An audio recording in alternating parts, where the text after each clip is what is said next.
ऋषभ आज आस्था से काफी वक्त के बाद मिल रहा था। पूरा दिन दोनों ने साथ में बिताने की सोची हुई थी। दोनों अपने फेवरेट कॉफी शॉप में मिले और आस्था ने ऋषभ को एक बहुत ही अच्छा कैमरा गिफ्ट में दिया। ऋषभ ने कैमरा ऑन करके सब चेक किया और उसे कैमरा बहुत पसंद आया। काफी सारी तस्वीरें खींचने के बाद आखिरकार मेमोरी कार्ड फुल हो गई और इसके बाद ऋषभ फोटोज नहीं खींच पाया। सारा दिन आस्था के साथ बिताकर ऋषभ अपने घर लौटा। कैमरे का मेमोरी कार्ड उसने लैपटॉप में लगाया और सारी तस्वीरें चेक करने लगा। तस्वीरों को देखते वक्त ऋषभ को एक वीडियो फाइल मिली। ऋषभ ने वीडियो प्ले किया तो उसकी आंखें बड़ी होती चली गई।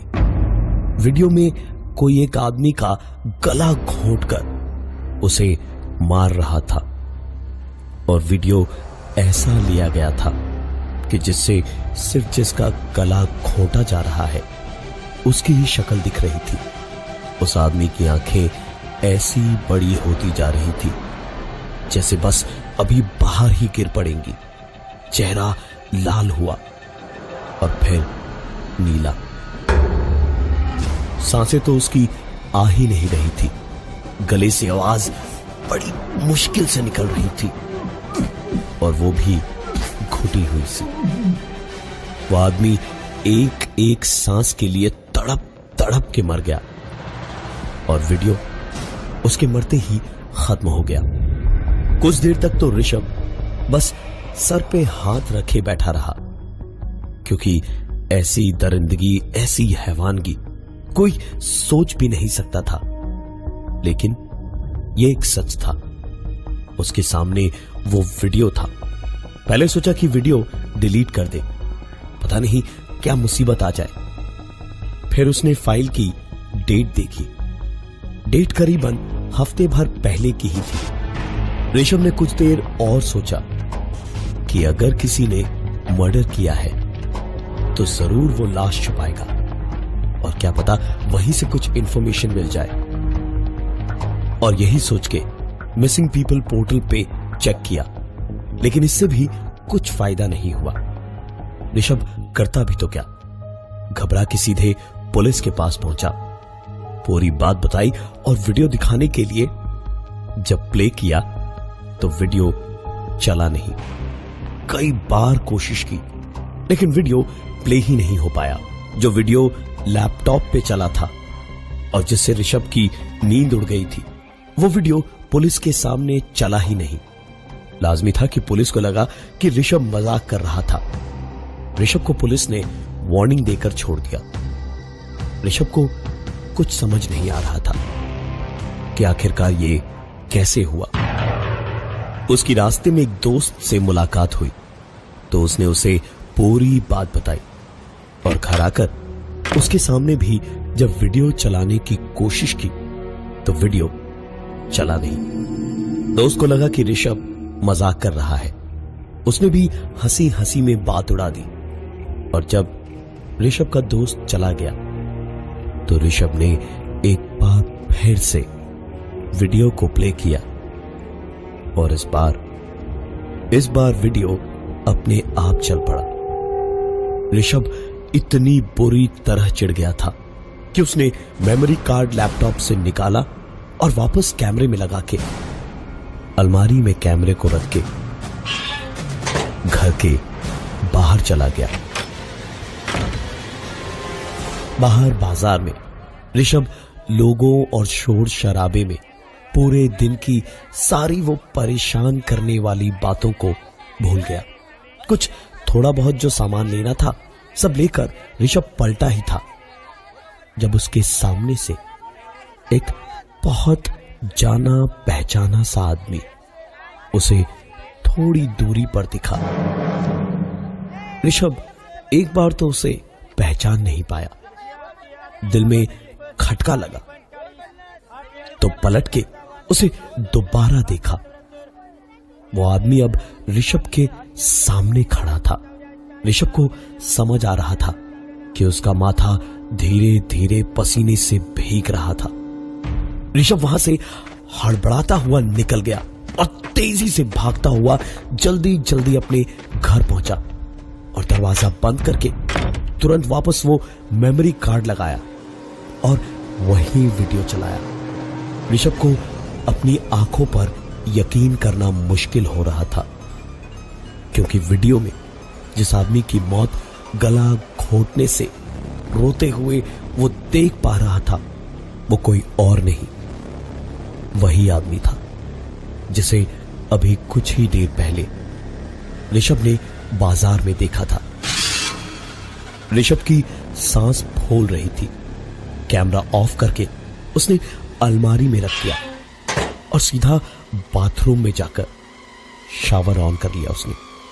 कुछ देर ठंडे पानी में रह के जब थोड़ा बेहतर लगा तो ऋषभ बाहर आकर लेट गया। लेटे लेटे उसे कब नींद आई पता ही नहीं चला और नींद में ही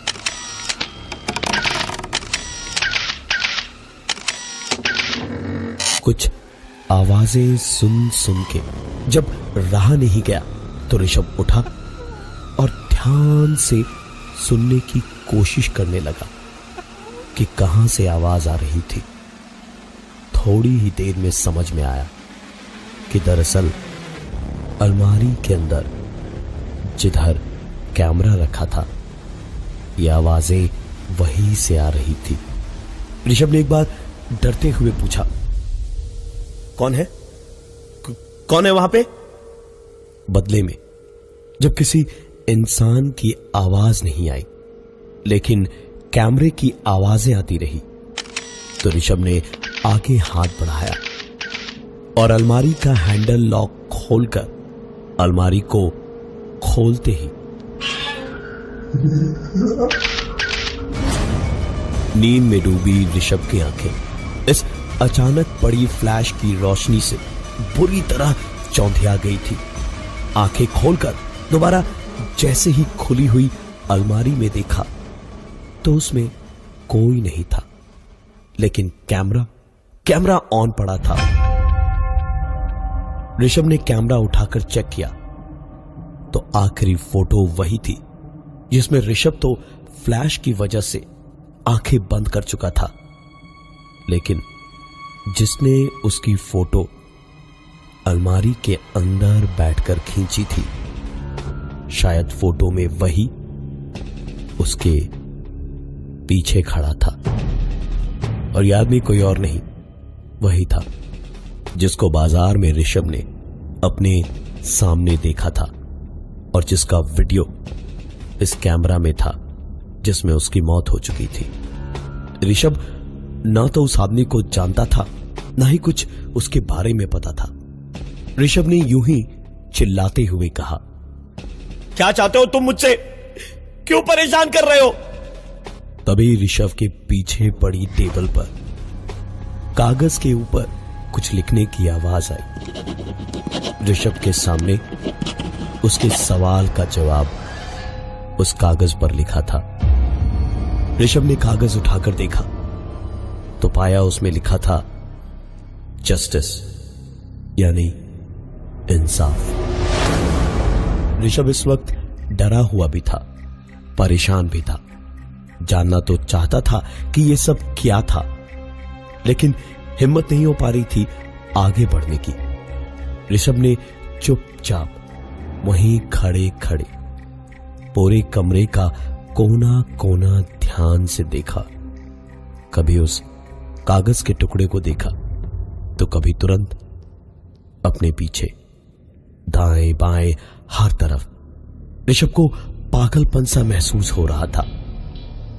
उसने बिल्कुल अचानक ही सोचा वहां से बाहर भागने का और तुरंत एक कदम बढ़ा के बाहर की ओर भागा।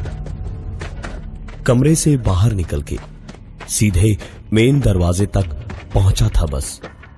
उसके बाद घर से बाहर, लेकिन बाहर जाने को दरवाजे को खोल पाता उससे पहले ही ऋषभ मुंह के बल फर्श पर गिरा और गिरते ही ऋषभ को महसूस हुआ कि उसके पैर पे किसी का हाथ था और वो हाथ धीरे धीरे अपनी पकड़ मजबूत कर रहा था।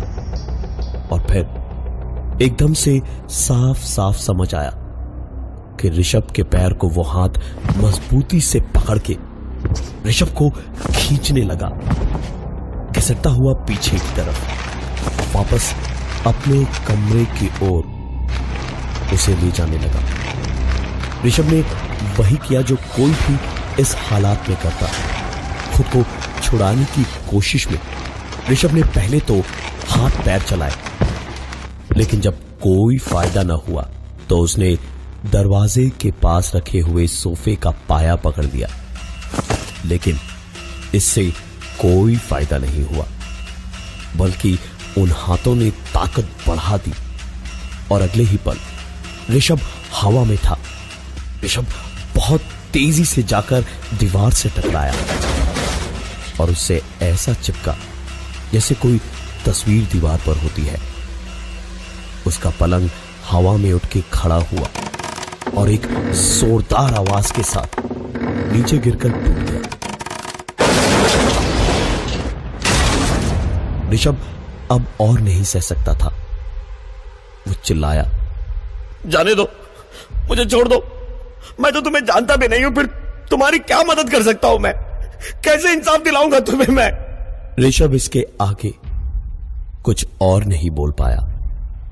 वो हाथ अब ऋषभ के गले पर था और एक आवाज उसको अपने पास ही दीवार पर सुनाई दे रही थी।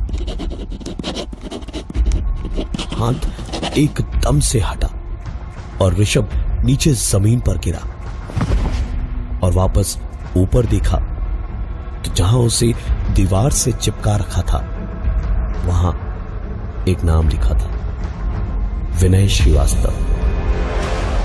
यह नाम पढ़कर ऋषभ की आंखें फैल गई। विनय कोई और नहीं, ऋषभ के जीजा जी का नाम था। ऋषभ के जीजा विनय इस वक्त शहर में थे। उन्हें फोन करके ऋषभ ने जब बुलाया तो वो मिलने आए। आमने सामने दोनों बैठे थे। जब ऋषभ ने उनसे सवाल पूछा, जीजू मुझे एक कैमरा गिफ्ट में मिला है जिसमें एक वीडियो मिला, वो आपको दिखाना जरूरी है। विनय ने हंसते हुए कहा, अरे ऐसा क्या है वीडियो में जो तूने इतनी रात को मुझे बुलाया है दिखाने के लिए? ऋषभ ने लैपटॉप खोलकर वीडियो को चलाया। वीडियो चलता गया और विनय की आंखें चौड़ी होती गई। विनय ने हाकलाते हुए ऋषभ से पूछा, ये क्या है? ये क्या दिखा रहे हो तुम मुझे? तुम कहना क्या चाहते हो ऋषभ? ऋषभ ने बहुत ही आराम से शांति से पूछा, वही तो मैं पूछ रहा हूं जीजू, ये कौन है? 2 दिन से इस कैमरा, इस आदमी और अजीब अजीब भूतिया चीजों ने मेरा दिमाग खराब कर रखा है। और वो देखो, दीवार पे आपका नाम लिखा है। इसका मतलब क्या है?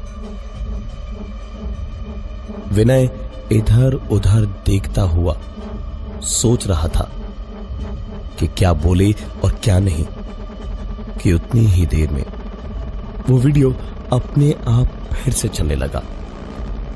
ऋषभ ने विनय को दिखाते हुए कहा, देखा जीजू, यही हो रहा है रोज, पागल हो जाऊंगा मैं तो ऐसे। उसका इतना कहना ही था जब वीडियो एक फ्रेम पर आकर रुक गया। अब इस वक्त स्क्रीन पे उस आदमी की गर्दन पे मारने वाले की कलाई साफ दिख रही थी। उसकी घड़ी और ब्रेसलेट साफ दिख रहे थे।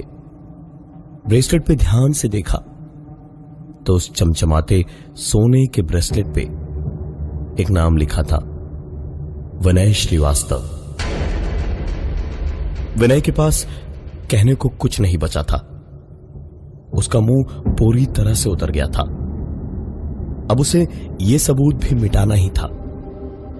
लेकिन वो सबूत मिटा पाए उससे पहले ही।